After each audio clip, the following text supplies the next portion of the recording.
Ladies and gentlemen, welcome to this first event in the Lowy Institute's Distinguished Speaker Series for 2010. We are very pleased today to welcome Helen Clark, the Administrator of the United Nations Development Programme. She's visiting Australia as a guest of the Australian Government. Helen Clark hardly needs an introduction to a Sydney audience.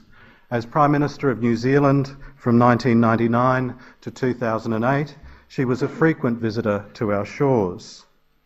When she was Prime Minister, New Zealand achieved significant economic growth, low levels of unemployment and high levels of investment in education and health, and in the well-being of families and older citizens.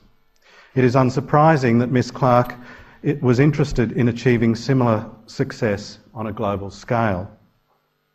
Ms Clark was appointed as Administrator of the UNDP in April 2009, and significantly is the first woman to occupy that position.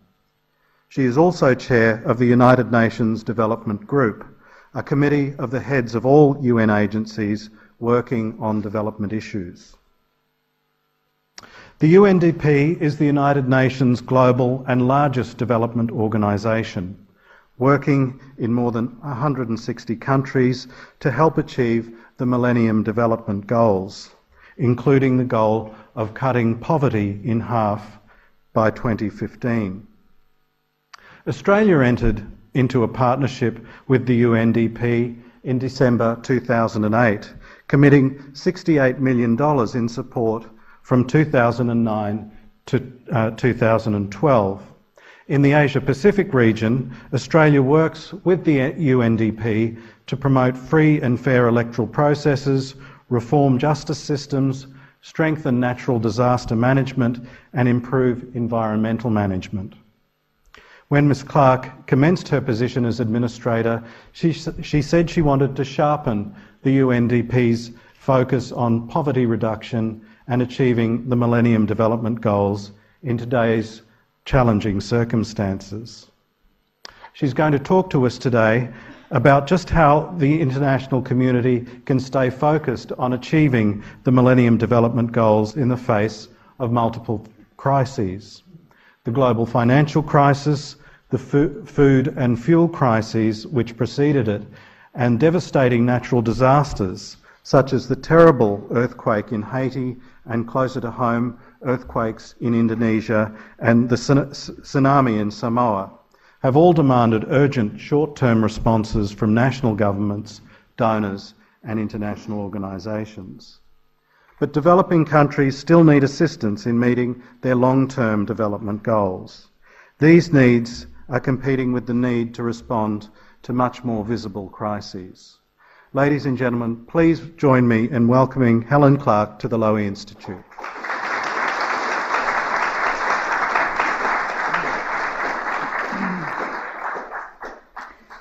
Well, thank you for the introduction and for the invitation to address you as part of this speaker series. Yes, I am here at the invitation of the Australian Government, and we have established a strong partnership with the Government and people of Australia. We have a formal agreement between us which focuses on joint action around the Millennium Development Goals, the subject of aid coordination, United Nations reform, and building public awareness of our partnership. And I guess I'm here to build public awareness of the partnership, not only with UNDP, but with so many of the funds, programs and specialised agencies of the UN, and of course Australia with the UN as a whole. I have in my time addressed many meetings in Sydney. I think going back first to a vast crowd in your large domain or park with Neville Wran on nuclear disarmament in the early 1980s. In more recent years, it tended to be coming along as New Zealand Prime Minister to the Trans-Tasman Business Circle and talking about harmonisation of business law and behind-the-border issues. But today it's quite a different mission. And I certainly would hope that from this visit, people get a good appreciation of just how important a partner Australia is for us. We have tremendous support from this country for our work, not only in the South Pacific, but really globally, as Australia helps fund us as our core budget funder, but also for various programs from Afghanistan to Sri Lanka to the Philippines to around the world. It enables us to do a lot of things we would otherwise not be able to do. I do believe that, like New Zealanders, Australians tend to be acutely aware of their status as a developed country in a region which is overwhelmingly comprised of developing countries.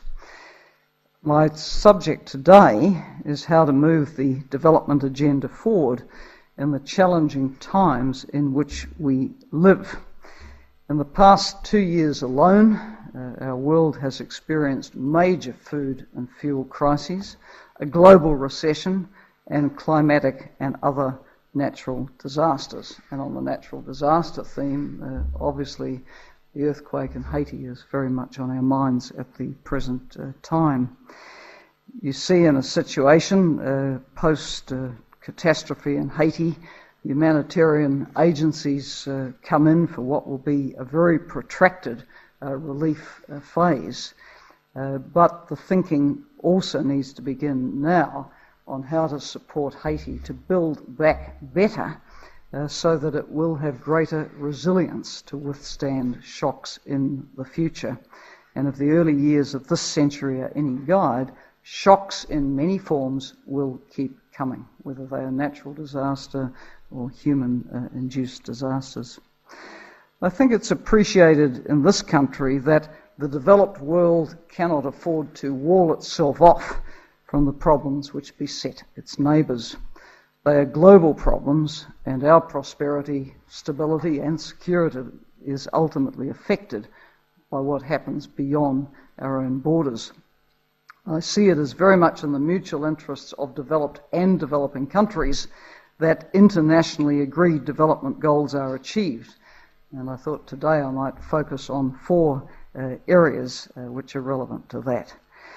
So first, we certainly need a renewed focus on the importance of the Millennium Development Goals and of meeting them by the target date of 2015.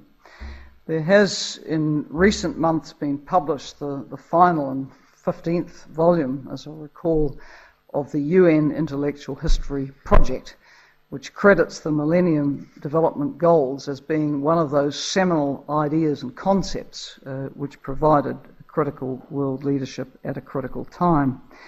The Millennium Development Goals, of course, seek to deal with very basic human needs and aspirations, seek to reduce poverty and hunger, to empower women, to increase access to essential services like education, healthcare, clean water and sanitation, and forge strong global partnerships for development. And it's very significant to us that Australia has specifically identified these MDGs as areas it wants to be central to the partnership with UNDP. Now, the Millennium Development Goals were signed in 2000. I was there at the UN Summit, as was John Howard. But you know, a generation of leaders has passed on from there. And I think with the major UN Summit on the MDGs, and it will run for 3 days in September at the opening of the General Assembly, we need to inspire and motivate a whole new cohort of leaders about the importance of these goals, because many have not had a background and a grounding in them. As to progress on the goals, I am not one of the doomsayers about them. I think that some quite remarkable things have happened with the focus which the Millennium Development Goals have brought. For example, the world is edging closer to achieving universal primary education, which has to be a wonderful thing. Of course, once achieved, it's not enough. The next goal must be universal secondary education, something that came to my country in the mid-1930s, but which is denied to so many people around our world today. We're certainly making progress on the infant mortality goal. The numbers of children under the age of 5 who die has declined steadily, but we're not making quite enough progress to meet the goals. I think what will be important at the summit this year is to identify where we're so close and where with an extra push we could meet goals. And universal primary education and the reduction of the infant mortality rate are two of those areas. Of course, a lot remains to be done. We would still need another 1.4 billion people worldwide to have access to better sanitation if we were to meet the goal for that. The challenges for the goals are clearly large in sub-Saharan Africa and in least developed countries generally. The economic crisis does not make it easier. It does raise the prospect of going backwards on some of the progress which had been made. For example, prior to the global food crisis and the recession, the numbers of hungry people in our world, chronically hungry, were estimated at around 850 million. That figure is now estimated to have grown to 1 billion. It's a tremendous number of people to be chronically hungry. And we are seeing some reversal with the fallout from the recession on the numbers living in absolute and extreme poverty. 2 days ago, I was in Vanuatu for the Pacific Conference on the Human Face of the Global Economic Crisis, convened to look at the impact on the Pacific and on how best to respond.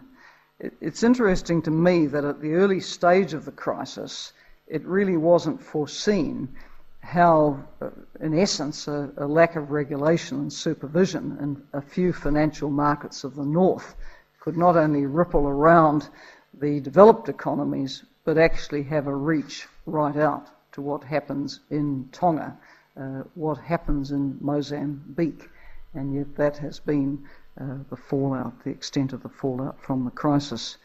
Last year, we estimate that 5 of the Pacific Island countries actually saw an outright contraction in their economy because the recession had eroded the limited income that they had from exports, had eroded their tourism and eroded their remittances, particularly sharp in Tonga, which has had quite a heavy dependence on remittances. We estimate that across the Pacific Islands, countless thousands of people and their families have fallen back into poverty. Clearly, the response to the crisis needs to be led by governments at the country level. But it wouldn't be rocket science to point out that their room for manoeuvre is often very limited, lacking the resources, the tools and the deep pockets and the capacity to borrow to blunt the immediate impact of the recession on their people. So poor and vulnerable countries need concerted assistance from the international community at this time.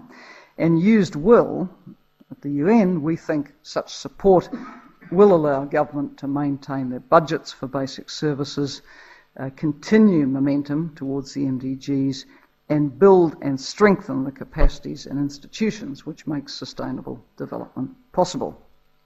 On paper, the pledges have been made globally to provide more support for development, but often the translation from pledge to the cheque being in the mail and received in the post office box takes a little time.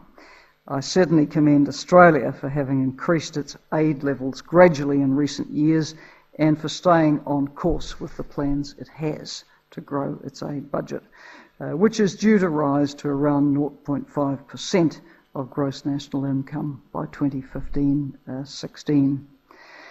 More effective disbursement of ODA is also important for reaching the MDGs, in line with the Paris Declaration on Aid Effectiveness, and that was also very much the thrust of the Cairns Compact produced from the Pacific Island Forum held in Cairns last year.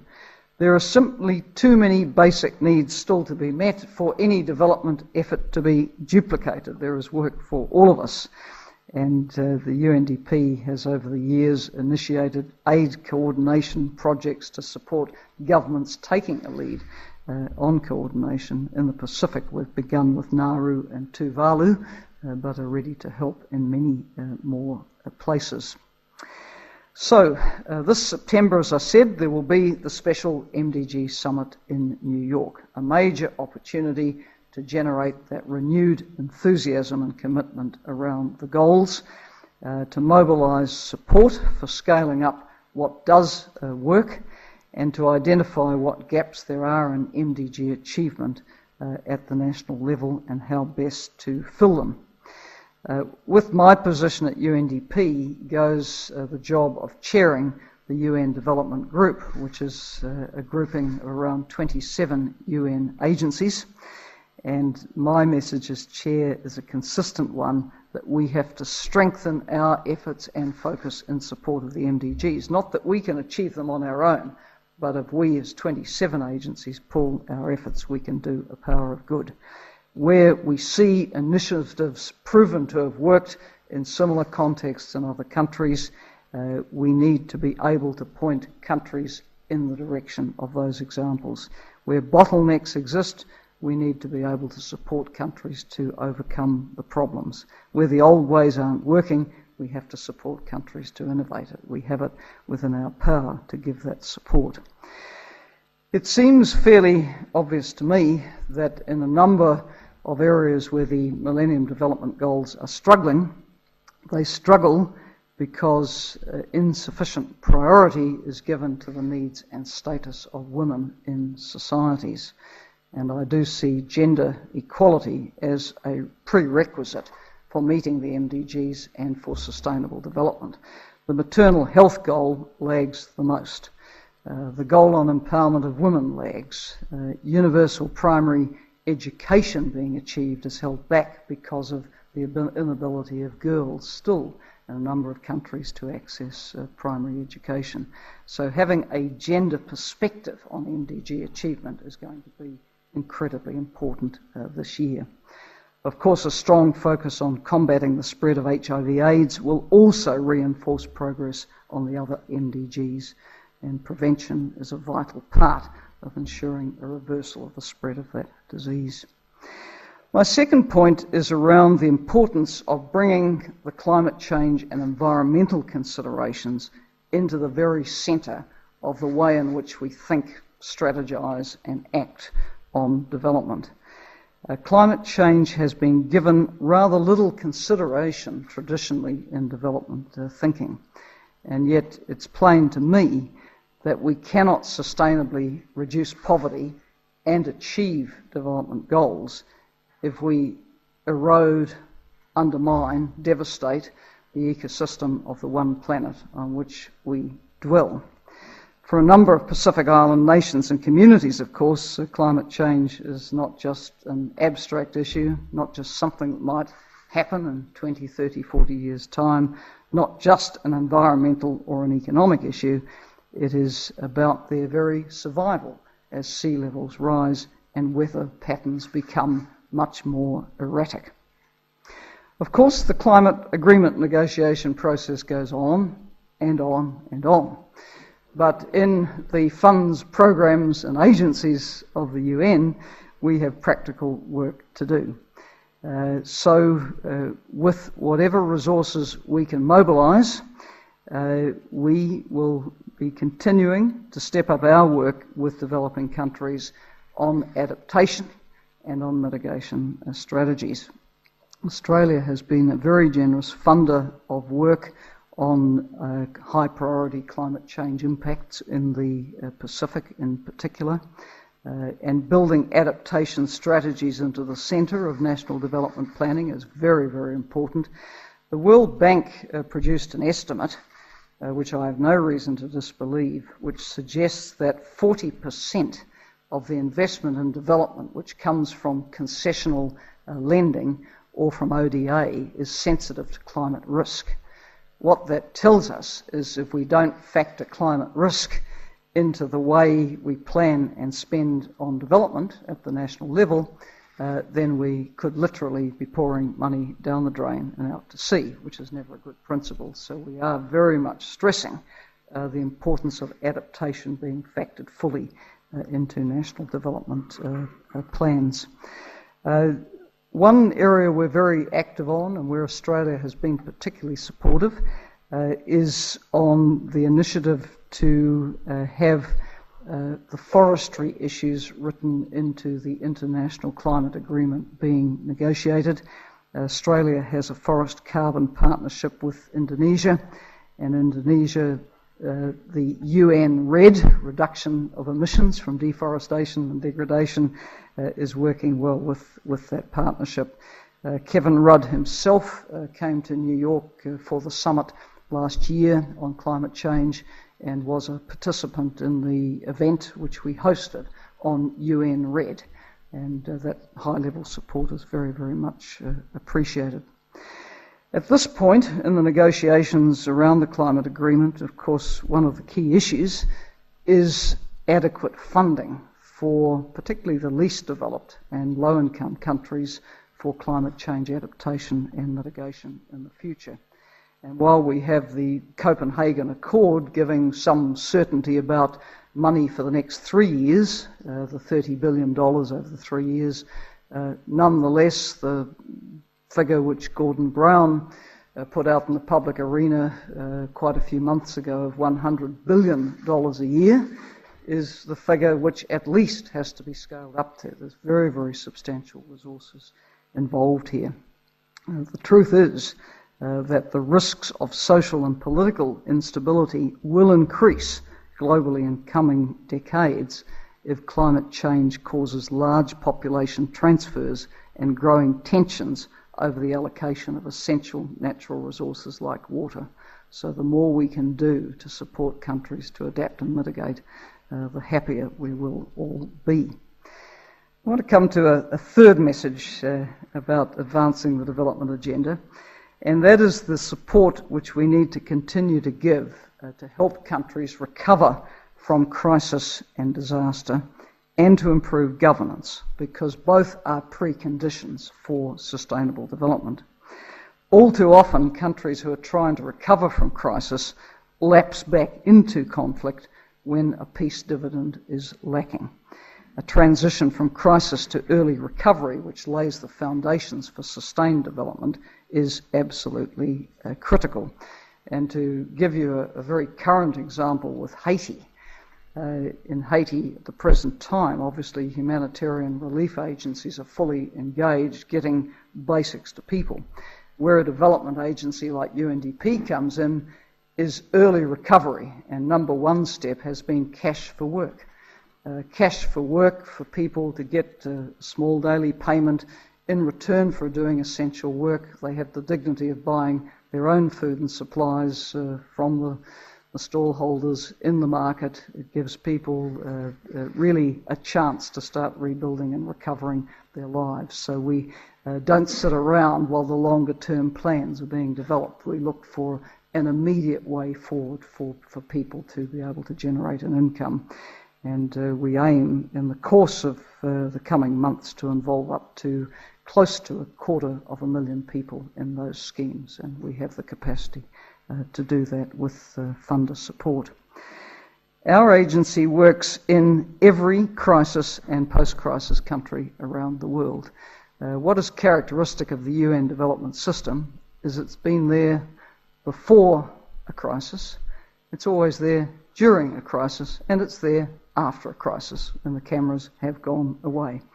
So whether one is talking Liberia or Somalia, Iraq or Afghanistan, Georgia, Sudan, Timor-Leste, a very long list of countries either in crisis or recovering from it, we are there.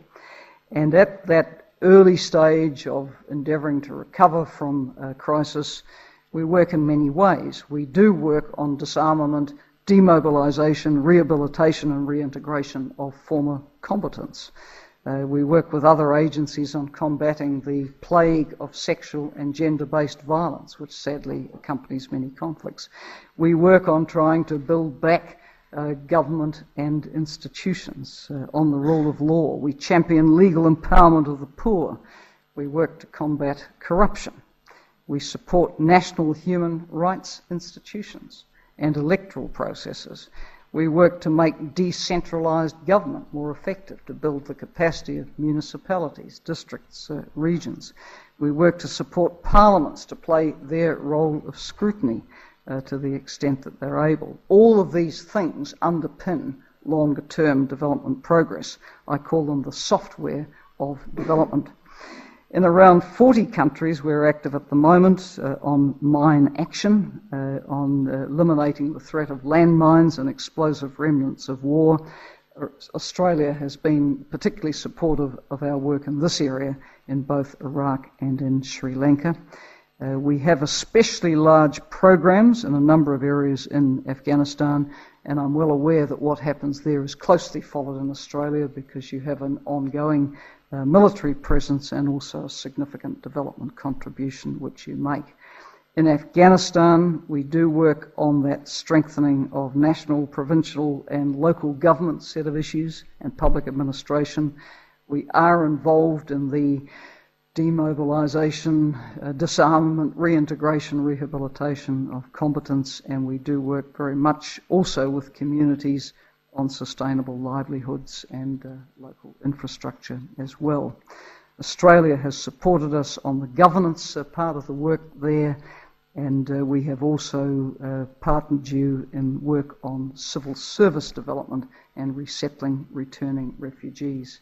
I understand that we are due to open a regional office in Oruzgan province, where Australian military are primarily stationed. So we should, I think, be having more contact with Australia in that context as well. Just a word on Haiti, because one's mind is very much on recovery from crisis and disaster there. Haiti, of course, was coming out of an extraordinarily devastating hurricane of 2 years ago, and decades, many decades of very poor government and of civil strife. So there's obviously a very long journey ahead for Haiti, and it is a country where every single pillar of UNDP's mandate is relevant.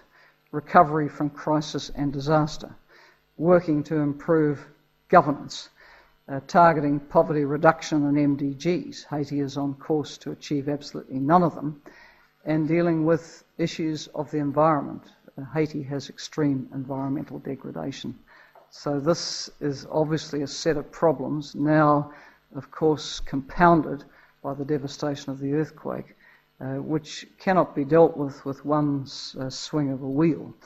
This is going to require a very long-term commitment by the international community, and the UN flash appeal for $575 million is frankly the tip of the iceberg. The encouraging thing is that that appeal has been filled pretty quickly, but we will have to come back for more.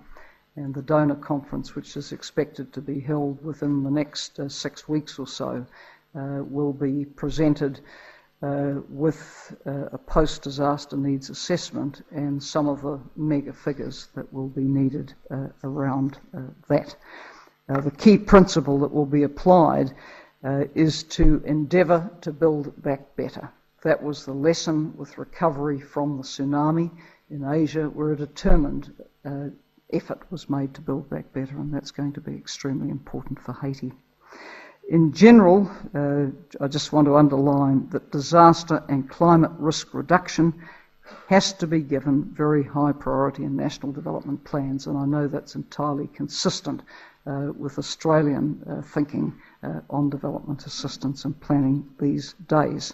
In our own region, in the last 12 months, floods and cyclones in Fiji, devastating tsunami in Samoa and Tonga, volcanic eruptions in Vanuatu. As human beings, we have to live and manage around these extraordinary natural phenomena. And if we can build a disaster risk management dimension into our planning, we'll be able to do that better. This is an area that UNDP is extremely active in.